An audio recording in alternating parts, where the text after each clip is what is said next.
Hey there, everybody. Thanks for joining us. Deer Talk Now coming at you once again. I am Dan Schmidt along with David Gilane for this episode of Deer Talk Now. David, thanks for joining us. Yeah, no problem. Not here for any real substance. Just, you know. You're here for being the eye candy? I'm here, yeah, clearly. And also just to help drive the conversation along because you're not that good at talking by yourself. I'm not, I just hate it. I just feel like I'm talking to myself. Most people have stage fright, so. Yeah, I don't have stage fright anymore, man. And I think we looked at this when I first started, man, I sucked. I mean, like when we did television. Yeah, I've seen the footage. You've seen the footage? Yeah. You guys never done this? It's not easy. But now you're just a full-blown diva. Oh, yes. Please. Mm-hmm. Some coffee over here. Yep. Black, please. You would be shocked. Let's just sidebar real quick, Okay. right before we even get into talking about the RUT. I've been a producer for 7 years here in this industry. You wouldn't think that it'd be full of a bunch of grown men who work in the outdoors, but are some of the largest, great people, I'll preface with that. But I don't know where he's going Some of the largest, just diva, like, men you could have ever met anywhere But else. that's not me. You'd think they'd be like all, getting a appointment in Beverly Hills for their next manicure before they go out bow hunting. I told you the story. I'm not going to mention the name. It is kind of you. One of the biggest names in the bow hunting industry. It was my first archery trade show in. It was in Columbus at the time. This would have been 1995, and we got on a plane coming home. He was sitting in first class, and he had those little eye things that you put on, Like to go to sleep? Yeah, but he did it because, oh my God, I cannot be bothered with these throngs of people who are going to... Peasants. Peasants who are going to ask for my autograph. That is true. Guys shooting diamond bows. Peasants. Peasants, yeah. No, that is true, and that was one of the biggest names in archery, but you guys are going to have to figure that one out on your own. Well, thank you for that. Yeah, no problem. It was RUT-tober. It might be one day left of RUT-tober that we're going right to RUT-vember. Yeah. November. And so it's actually October 8th right now, but this will air like the 31st, I or think, 31st, right? something and Halloween. like that. And that's what we're going to talk about today. So we do have a list here. David's going to help me with it. But, we had John Eberhard on the podcast, a fabulous podcast that you guys have to listen to. And it was all of John's pre-rut and rut hunting. Not all of it. I mean, we did about an hour. But there was so much great information about hunting pressured bucks during the October. And I wanted to get into a few things today that are... I'm not going to tell you today. If today is October 31st, I don't know. But if it's at the end of October, I can't tell you where to put your stand today if you don't have that already hung, or I should say several options. Not much I can do to help you with that today. But I think we can help a lot of the listeners and viewers on certain things that happen, certain places where you hunt, and certain things that happen when you're hunting during the rut that will be beneficial. So you can't help them where to put your stand because if it's not out, you're pretty much screwed already. But you can't help them choose where to go sit. Yes. And that the first topic is, I'm going to let you unveil the first topic. The first topic that Dan Schmidt put together here is water sources. This is tips for bow hunting the rut, water sources. Water sources. So this is one thing I learned from, it would have been Tom Indrabo, Buffalo County. He's one of the guys who put Buffalo County on the map back in the early 90s. And Pat Reeve and Gary Clancy and Steve Puppy, and there's a lot of guys who hunted out there at the time. But what they did is they made man-made water sources because they were hunting in bluff country where there wasn't too many. There was natural water sources, but where those deer rutted, there weren't any. And we have found over the past 25, 30 years that a lot of the ruts are warmer. It's you're talking 70 degrees. Those deer, they say shut down. They do. I mean, a lot of that rut activity is happening at night. But during the day, if you can have a spot that is a good travel corridor between bedding and feeding, sorry about that, that you either have, if you already have a water source, like if you have a pond, I know you have some where you hunt, even a creek crossing or a stream crossing or something where deer actually prefer to drink, it can be dynamite. And that is a spot that you're not going to see. It's not like you're going to just sit in that stand and I'm like, oh my God, I saw 30 deer. No, you're going to sit in that stand, and when those bucks are cruising, you're going to see buck activity consistently throughout the day. It's a great place to be sitting. I mean, are the bucks actually stopping for a drink, Yes. though? They are? Because, Yes. I mean, and you're more experienced than I am, but Yes. it's been my experience that they tend not to stop for food as much. They stop Right. for water when they're running. Okay. And it doesn't have to be hot. If it is hot, it's better. But and it's not going to be like, again, if you're used to hunting a food plot or bait or some kind of food source, it's not like when they're coming into food where they're just walking in and drinking. Yeah. It's oh my God, here he comes. You know? Gotcha.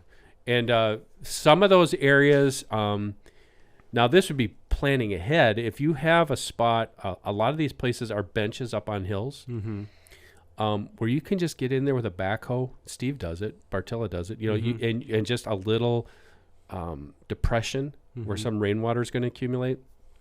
Hopefully you have some clay in there. If you don't, you could put a liner in there. I've seen a lot of guys do that. Now, that being said, our friends in southern Michigan and Indiana and Kentucky and Illinois and Missouri, that can be the recipe for EHD. Yeah. If you're creating muddy puddles, so you want to keep that in mind. But all things being equal, if you're like, where can I hunt because I don't, I'm not seeing activity throughout the day, a good little water source is something to be keep as your back pocket. I mean, it could be a really good spot. So if given the choice, choose obviously a smaller man-made if you have it, right? Because you go hunt a big pond. Right, big pond. I mean, they can you drink can stop anywhere. And they can drink during the day. It would be those little out of the way places where it's got to have security cover. It's got to. You can't just be in the middle of the open woods. Right. I mean, I'm not saying you can. I'm just saying it's not going to be as conducive. Bucks still are going to stick to security cover, and those travel corridors.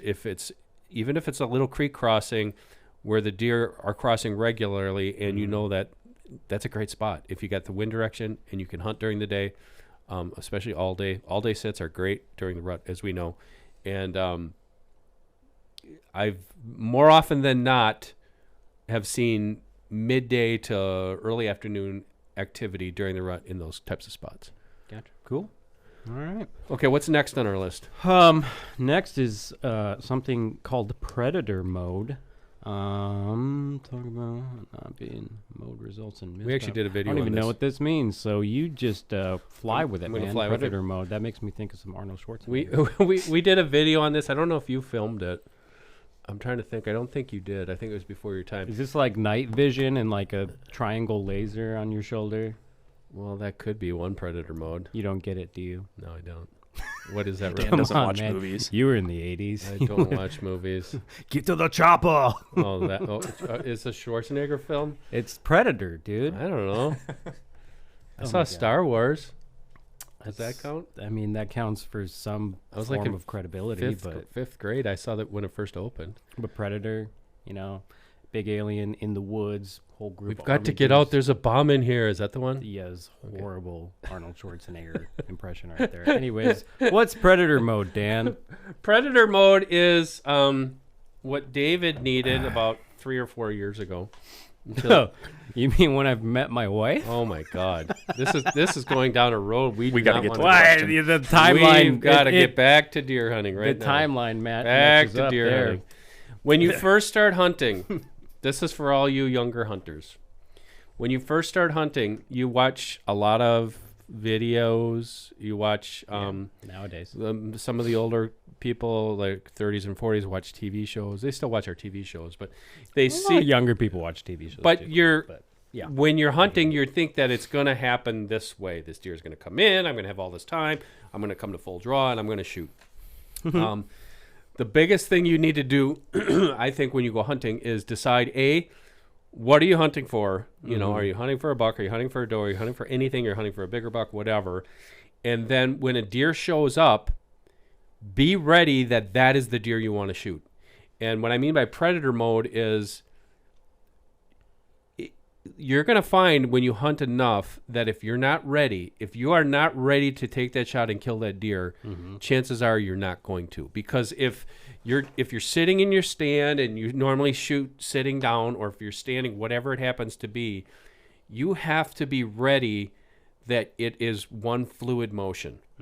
That you can't just say, "Oh, I'm going to reach up and grab my bow." It's normally too late. You got to be ready to make that shot. And also, if a buck shows up and he's in a food plot or he's in an open woods and he's coming your way, get into that shooting position immediately. You are the predator. You are the mountain lion waiting to pounce.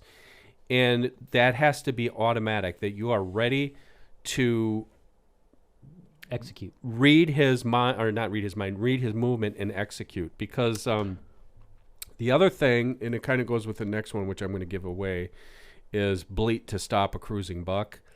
So if you're in your predator mode, I'm ready to go, and that buck's coming in, I'm waiting for him to turn. When he turns, you're coming to full draw, but don't do that, like also with bleeding on a cruising buck. Don't bleed at that deer until he's in range and he's positioned right. Because, and I think you saw this on the doe you shot, but you didn't. It wasn't because you bleeded. It was because she was blowing at you. When they take that leg and they go like this and they look up, that whole body is going to shift towards you. So when you bleat, be prepared for that. Be prepared for that pivot, and also be prepared to have that pin anchored. I think I see it a lot with people that they either, if we're talking about predator mode, they're not ready to react, and then when they bleat, they're not ready to take that shot. It has to be like shooting free throws. You've got to be in the zone. You've got to be in the zone, ready to do it. I feel like if you want to just be more successful in general, it should be a good general practice just to always have your bow in your hand, always be in predator mode. Sure, it sucks, 4 or 5 hours sit, but if you can do it. I mean, in my experience, even on some of the most best, well set up stands where your odds are that the deer are coming from that area or that area and they're going to give you this shot, they still surprise me. And like the doe you mentioned that I killed the other day, I didn't intend to kill her, right? I only decided to because that was out of spite, wasn't it? Well, I hate those does that are like super edgy and like come in and they're just like, I'm gonna find this dude and I'm gonna mess his hunt up. And so I absolutely killed her for that reason. But I didn't have my bow in my hand because I didn't plan to kill her. Were you hunting? I'm trying to remember. Were you hunting out of a tree stand? Were you out of a ladder? Tree stand? A ladder? Yeah. Okay. Yeah. And she came in and was a little skeptic, and I was like, well, I'm just not going to move. I'm not going to make a sound. I'm just going to let her do her thing and walk away. But she wouldn't let me. She figured something out, whether she got a little whiff of me or whatever. And so when I decided that I was going to kill her, I was like, well, this is actually going to be really hard to kill her because she's already on edge. I got to reach up, grab my bow. I'm a camera dude, so I also got to turn on 2 different cameras and point it at her. And I did all of that, somehow still managed to kill her. But, imagine if that was a deer that I actually wanted to kill, or a bigger buck who, they tend not to give you as many opportunities as she gave me. She even jumped back out of sight and then came back, and that's when I shot her. So it's like, I feel like predator mode, if you want to be completely increase your chances of being successul every time you go into the woods, like get used to, just holding the bow in your hand and being a little uncomfortable a little longer. And it's a good point, but also practice it. When you're shooting in the backyard, or if you, I always used to shoot out of a tree stand for practice. Practice that, like, okay, there's the deer, pick it up. And I know we talk about it, but a lot of people don't do it. A lot of the practice is, tuning the bow, standing on the ground, taking the same shot over and over and over again, taking that one shot on that target, if it's a 3D target or if it's a block target in your backyard, picking that one circle and making that shot. You would be surprised how often that comes into play. And it might sound like a simple thing, but I think it's something that the more you practice, the more I practiced it, and the more I read deer behavior, the better my success rate came by far. I'll be the first to admit that I don't really practice sitting down pulling back my bow, because usually before peak time, I usually flip the seat up and I stand up for the last 2-3 hours of the sit. That's just, I like standing up. Yep. But again, I didn't plan to kill her, so I was sitting down. And then when I went to pull my bow back, I don't know if it was the adrenaline or just me being cautious, but it feels like you're pulling 100 pounds back. It's like, holy crap, why isn't this just coming back for me like I normally do? And You do shoot standing up almost all the time, don't you? Yes, I think that was actually the first deer I've ever killed sitting down. And that makes it. And you actually made a good shot. I mean, it hit. Wow. we're not going to show it. It would have been a good shot. Long story short is she did dead. a 180. I mean, that is one deer that I shot on one side of her. She did a complete 180, and it went hit the on other side of her. And you killed her, and she didn't go far. Yeah. But the thing about it is, which is a good point. When you shoot one way, you know me, I'm the opposite. I shoot 90% of them sitting down. Mm-hmm. That anchor point is different, especially when you're up high. When you're up high and that deer's here, that anchor point is different. And you might think that it's not, but in the heat of the moment, you're trying to focus that pin. You're trying to do whatever, and those are things you need to practice. And it's not, in July and August. It's now. Right. Get out there and practice it now, because it can make a huge difference. Leading up to this weekend or next week or whatever, when you do have that opportunity. So that, and then the thing with the bleeding, to stop deer, what do you do? Well, it could be the classic map. You could just say, hey, it can be whatever, but be prepared that the deer's not just going to stop like this. It's invariably, and a lot of times they take off. I've had that happen on pressure deer. Invariably, that anatomy shifts. Invariably, that leg comes forward, they bring it back, and they turn, and they're either going to look up or they're going to look in the direction of that. And be prepared that you're zoning in on the vitals. And if you don't have the shot, don't take the shot. You might have to wait. Sometimes they'll take an extra step. But I think the most important point is, don't make that bleat until you're ready to make the shot.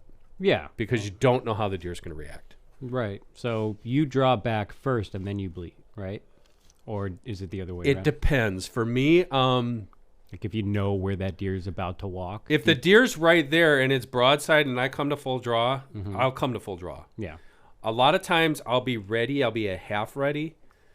And it depends upon, like, if the deer is coming straight at me or if he's walking away. Which all takes just years of experience figuring out your different situations and what to do in the moment. I've never bleeded at a deer to kill one, and the thought of it kind of scares me. You can straighten I have out. been with you a million times where you've done it, but you could probably put a whole reel of mine up there. But it's map, and a couple, three times, like Charlie Brown Christmas. Couple, 3-4 times until they get to stop, and then, like you said, that reaction is going to be, it could be pronounced. It might be just subtle. So what about? I don't think you have it on here. Add it if you see it. Well. Stopping cruising bucks. So how much are those bucks going to, or how effective would, say, a mock scrape be during the rut to get a buck to stop? Because I killed that doe the other day. Yeah. 5 minutes later, I'm glad I killed her. 5 minutes later, because I didn't let her sit there and blow at me for 15 minutes, a pretty decent buck came out. And in the middle of the field, we have a mock scrape. And he went right up to it, stood perfectly broadside for 10 minutes, working the scrape, having fun. This was 55 yards, so I wasn't going to take the shot. I was going to say, why didn't you kill him again? He is too far. But point being, that right now, that's early October. That's just, I think that activity is just starting to happen for them. How much are they going to, say, stop at a mock scrape in 3 weeks from now? Which is like right, yeah, November. We're just as you were November listening 1st. to this, it's now. Right now, it's actually a great it's a great thing to have. So there's a couple things to Steve Bartell has written a lot about this in DDH, and he has the best setups. He's got the best setup. So actually, what I would suggest for anybody who wants to or has mock scrapes is study how Steve does it, because what he does is he positions that licking branch in a way that when the deer starts working it, or even if it's just checking on it, it's almost positioned like perfectly, like quartering away from the stand. Yeah, well, he points the branch back to wherever he's sitting, right, so that the buck's nose is away from him, and usually they give him some sort of an angle, whether it's quartering away or, well, sometimes perfectly broadside. And that in those cases, you have a deer coming in on its own. It's not chasing a doe. Actually, I've had them. Well, I've had them come in and check scrapes as they're checking does. It is in the sense that you likely have some sort of scent in the mock scrape, right? And at that point, you should switch over. Say you're using like a golden scrape from Wildlife in the earlier season. You want to switch over to an actual estrus product at that point, right? Yeah, yes. Golden estrus, good scent. I've actually used their I think it's called Supreme Acorn scent. I've used some of the attractant scents near licking branches, or if I'm hunting in an area that doesn't have a mock scrape, just on the. I've done this. You remember when I hunted Corey's? I shot a pretty nice buck there. That was it was a pinch point travel corridor that kind of came up a coulee, and the stand was on top. There was no food outside of like hard mass, like acorns and browse. But what I did there was I just put attractant scent on low hanging branches, and that stopped. I shot a pretty nice buck there. That buck stopped, and I didn't have to bleat. And that's another thing to keep in mind. You don't always have to, like, if the deer's just kind of ambling through, you don't have to do anything. You just watch him and wait for him to stop, right, and make that shot. But no, to answer your question, yes, absolutely. Even if you don't have mock scrapes out, you can put one out today. Well, or you could just kind of liven up a real scrape that you got to stand over, right? So, or just a little bit of scent. Scent is the I'm going to say is probably the best way of getting a deer to stop. I've killed a couple big ones, stopping to some scent, just pouring it on the ground where I wanted to shoot them. Checking it. It's a very, very plausible tactic. Yeah. Cool. All right. We're kind of blowing through these. I'm gonna ask you to kind of keep embellishing. I'm good at that. Okay, let's see. Hunting in the rain. So, I personally like hunting in the rain. Mark Kaiser once told me that if the deer can weather it, you should too, if you're going to hunt them. That said, it's also kind of pretty well known that, or maybe it's not, deer don't move as much in the rain. Maybe they do during the rut, but move more. But go ahead. I guess the majority of my experience is by hunting in the rain, say we're in a ground blind or whatever, is that the deer tend to start stepping out once the rain dies down onto the bigger fields. Yes, and I should preface that by saying if it's a hard, steady rain, they're gonna. Most times you're not gonna see as much activity, but this time of year, precipitation, especially if it's light, it gets deer on their feet, and I cannot stress enough that what Mark said. Yes, if the deer can weather it, you can, but you're going to see more activity. My biggest thing with being an advocate for bow hunting in the rain, even bow hunting or crossbow hunting, if we're going to separate the two, which we shouldn't. I just had okay, let me pause here. I just had an online argument, which I know you tell me just to stay away from them. But a guy yesterday is like, it's a bolt. It's like almost like that Family Guy skit. It's a bolt, idiot. I'm like, okay, it's got Ian knows what I'm talking about. It's got fletchings. It's got a knock. It's I'm shooting the same sever broadhead, and that arrow is only, because I call them arrows, is only 5 inches shorter than the FMJs I'm shooting on. It's an arrow, whatever. Right. It's bow hunting. But we're talking about bow hunting in the rain. Get yourself with a bolt. good rain jacket and pants. All you have to do is get if it's not that warm out, or if it's not that cold out, a lightweight Gore-Tex If you're in a tree stand. rain. Yes. Otherwise, if you're not just hunt a ground blind. if you're hunting out of a yeah. box blind, a Banks blind, or a tideweed pop-up blind, Yeah. you're all good to go. But I've bow hunted many years in the rain with rain gear. The only thing is, for me, is because I hate wounding a deer that I'm not going to find, and I will not take a shot unless it is an absolute slam dunk. And that's something that you have to, that's your personal restriction. Yeah. Is I don't care how big that buck is. If he steps out at 50 and you're not proficient at 50, do not take that shot. Right. You know? And then because the blood trailing is going to, I don't care how far he goes, it's going to be a hard blood trail. Mm-hmm. And then when you're up in the stand, I'm talking about just equipment reasons now. If you're up in the stand, I always would take, I'm mostly hunting out of blinds now, but back in the day when I was hunting out of mostly hang-ons, I would bring in extra, like a cheap rain jacket, and make sure that the strings and the cams are covered. I would do that because a wet bowstring can be a recipe for disaster. If you're sitting there all day in the rain, I've done it 6-8 hours or more, and then the shot comes and you can have problems. And with a crossbow, you can have problems too. But just for deer activity, light, misty rain, especially if it's cooler, I do not sit in the house because it's raining. Yeah. You can have a lot of people fantastic success. A lot of people do. But another thing about rain that I like is that you can get away with a little bit more. You know, it covers your noise quite a bit more. Covers your scent. Say you need to take off that rain jacket from your bow, it tends to be able to allot you that freedom. When it comes to covering your scent, though, like how much does it cover your scent? A lot. If you're good at staying as scent free as possible, it's fabulous. Now does it really wash your scent away? Like, say you go through the woods during the rain, they're not going to be able to smell your trail. No, they're going to smell your trail. If you're smelly and you got your smelly boots on, they're still going to smell you. But it's definitely going to deteriorate. Yeah, it's going to deteriorate.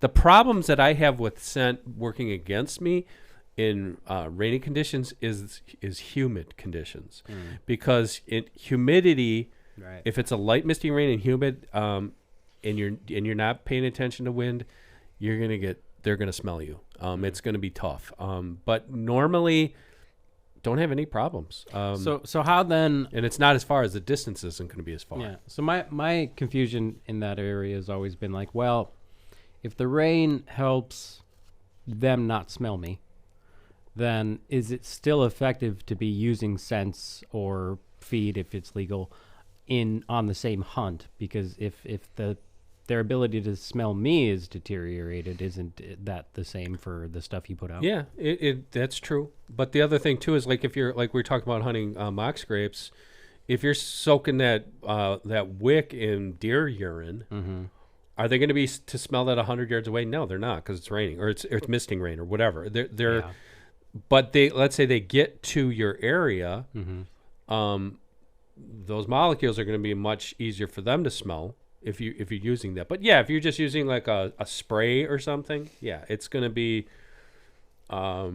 It definitely shortens that distance that they can actually smell you. Gotcha. Do you not use it? No, I'd say still use it, but be smart about it. Don't think like, well, I put out these scent wicks, therefore, anything in that bedding area is going to smell. Probably not, because it's raining out. But I would still use them if that's what I'm doing. But I'm still gonna. You still got to hunt the wind. If the wind is blowing in a certain direction and it's raining, and that wind is blowing into the bedding area, they're going to smell you probably a lot better. And as they're coming in, epithelium is getting wet. It just takes a molecule, but it does wash it away. As far as trails, you mentioned that. I want to touch on. Just make sure that you're not crossing their trails and go out of your way to get to your stand like you would normally. And I think you're going to be pretty good. Yeah. Okay. Cool. Now I know. Deer Talk Now is brought to you by Mossberg. Mossberg has been supplying American hunters with quality firearms for over 100 years. Over the years, they've upheld their commitment to innovation by creating a handful of firearms that have shaped the way we hunt today. For more information, visit mossberg.com. At the beginning, we talked about you being able to kind of help choose stands rather than, stand placement at this point. So most people who have the ability to hunt over food. They hunt over food plots that they spend the entire spring and whatnot working on. So they like hunting over their food, and it's a draw 99% of the season. Do you continue to hunt that food during the rut? Not the same way. What I would do is, and John Eberhard talked about this, and I don't know if it was last week or week before his podcast, but those big crop fields, even though it's awfully tempting to go sit in that ladder stand and see all the deer coming out to the crop fields, depends upon what you're hunting for, but most of us are hunting for a buck during the rut, and those odds just become a lot less because those deer, although they will be scent checking those fields, I'm talking about the larger food plots, the larger egg fields, the activity is going to be in the security cover. That's where you're going to get your, I'm not saying you can't kill a deer that way, but I'm just saying that the preponderance of your up-close opportunities for bow hunting are going to be in those travel corridors between the bedding and the feeding. And if you're in a really highly pressured area, I would lean more towards the bedding area than the feeding area. That being said, the smaller kill plots that we talk about can be awfully effective because they're still drawing does in. That's what you want to be hunting, is the doe groups.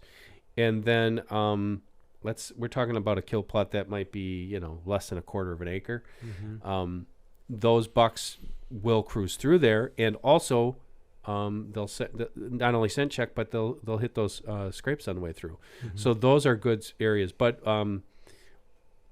all things being equal, I would not be keying on food as my primary stand locations.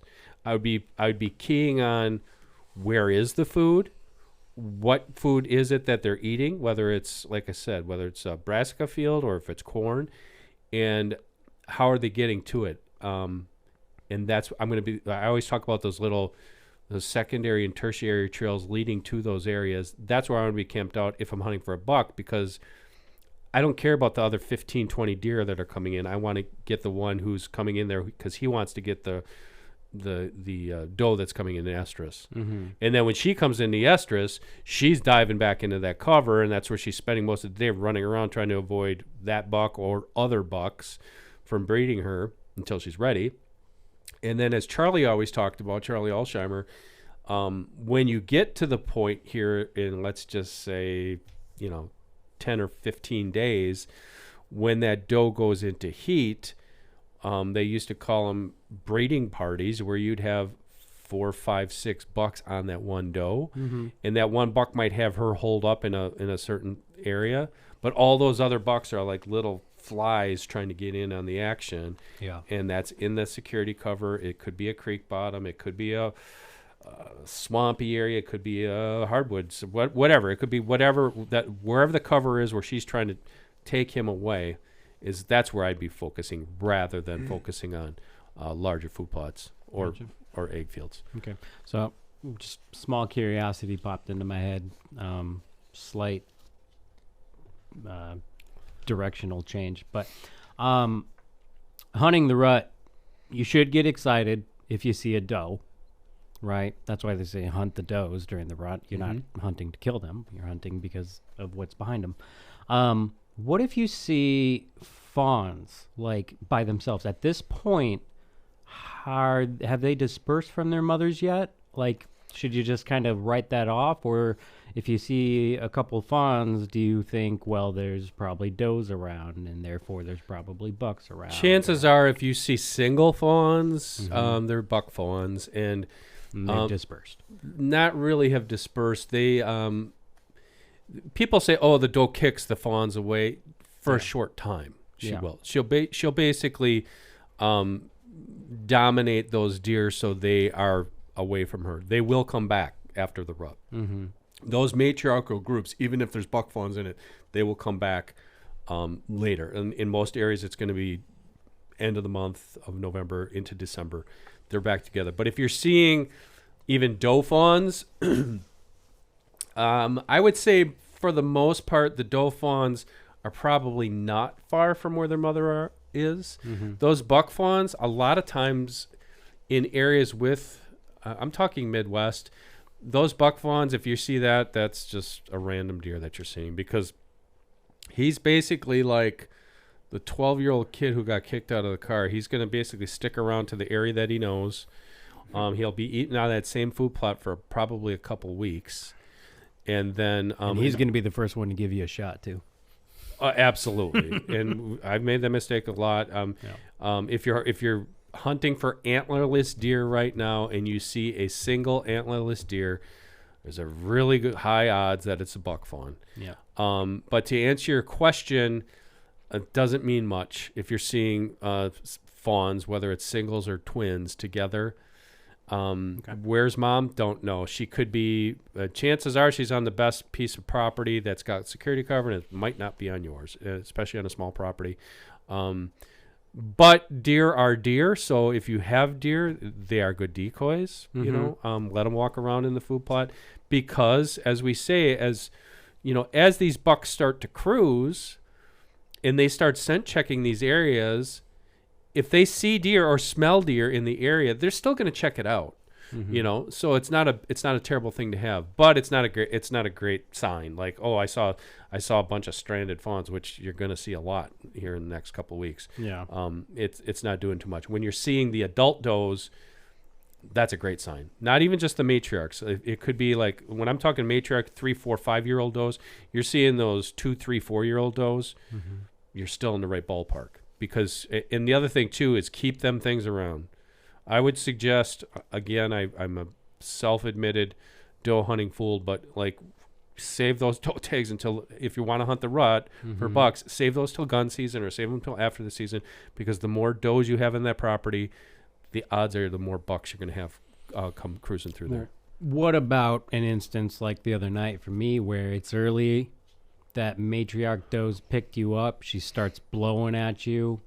Do you take her out and try to save your hunt? Not if you want to buck hunt. I would, to let you down lightly, I would not have killed that doe. I would have left her The live. other day? Yeah, I would have left her live. Because I just needed to kill something. well, I'm the same way. You know that. I'm Yeah. the same way. But this time of year, if you have, and I think I talk about it so much, but I just assume everybody's heard me talk about this, but I'm not going to assume that you guys have heard this. Those does have very small home ranges comparatively. So if you have an adult doe on your property, like the one you had in your property, she's going to be there. She's not going anywhere. And she's going to be there for the next month, at least, if not more. And what happens is, as the rut season comes along, if you save her, you know how it happens. All these other bucks from other areas that you've never seen before are coming in there for a reason, and they're not running her out of there. She's going to be there. Well, I got like 15 does that I know on you the have same field every and night. plus you got some good land to hunt. You've got a lot of acres. But for anybody who's listening to this, if you love venison and you want to kill a doe, but you want to hunt a buck more, do not kill that adult doe right now. Wait. But at the same time, in that moment, if you can't help it, let it fly. If you can't help it, Because I could not have helped it. and that's the other thing too, is like Logic does not, like, it leaves the brain when there's a deer in front of me and she's blowing at me. Completely get it. It's like, yeah, you're dying. Oh, you're dying. I don't care. She picked me off. You're dying. Bye-bye. But you know what? The fact that she picked you off, would she remember that stand? Probably. But it's not like she's going to vacate the area. Yeah. But I mean, you're being facetious. I'm trying to be more serious. But I totally get it. I would have probably shot her too. Well, because out of spite, my facetiousness is based in a realistic instance that occurs with you many times, because I can't count on 20 hands how many times you're like, I'm not going to kill doe. And as soon as the doe pops out, bang! Bang. Oh, sorry. Did you get it on camera? Yeah. Yeah, no. Who did I do that to in Nebraska? Everybody. Was that Mac? You've done it to all No, of the us last at one some in point, Nebraska, this buck steps out. I'm not going to kill a doe. It was a nice 8. He's on the wall here. Oh, crap, it's a buck fawn. And he steps out, and I'm like, no, I'm not killing that deer. I'm not killing that deer. Yeah. And about 5 minutes go by, and I'm like, are you on him? And he's like, what are you talking? Kapow. Yeah, so just everybody listening, Dan Schmidt, the man who sits here and advises you to wait and be patient. Be patient. This guy changes what he's going to kill on the fly almost every time. If he can get it done on day one on a 110-inch deer that looks good on camera, he's going to do it. I will do it. I will admit that. To his credit, he's going to be happy about it. He never regrets it. Thank you. But that's the thing. And that's why I'm preaching to these people, most people who don't want to who don't want to have that regret. Yeah. Don't think because that doe blew at you that she completely knows you. No, she doesn't. I mean, I just think it means she deserves to die. Well, so. like I said, that's out of spite. Okay, so we've run through this. I'm going to take it from here because this is something that's near and dear to my heart. November 3rd, which is probably just a couple days away, is and I'm just going to preface this right now. If you guys enjoy it, please listen. If you don't, we appreciate you listening to podcasts. But I am a Christian, and I will always never apologize for preaching the Lord's word. And today, or November 3rd, is the Feast of St. Hubert. If you know my background, I lived in Hubertus, Wisconsin. That's where I grew up. I went to St. Hubert's grade school for 8 years. And in April of 1981, I wrote a theme paper for St. Hubert's Elementary that my dream job was to grow up and become the editor of Deer and Deer Hunting. But in the honor of St. Hubert, I want to read this to you. The Feast of St. Hubert is on November 3rd. He is the patron saint of hunters. He was a bow hunter who was born 1,368 years ago.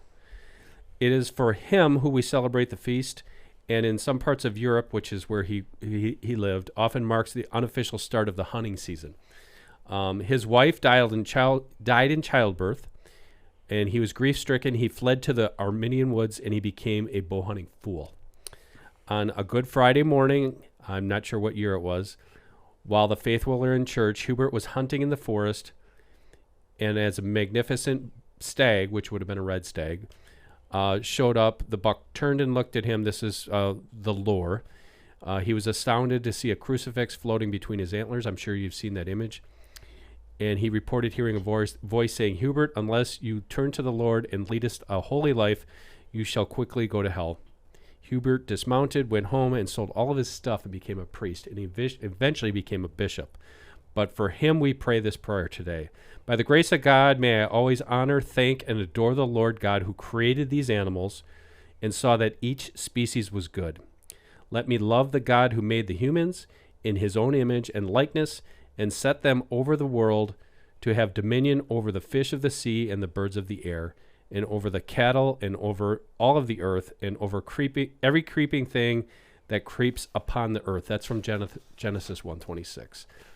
By my honorable conduct as a deer hunter, let me give a good example and teach new hunters principles of honor, so that each new generation can show respect for God, other hunters, and the animals, and enjoy the dignity of the hunt.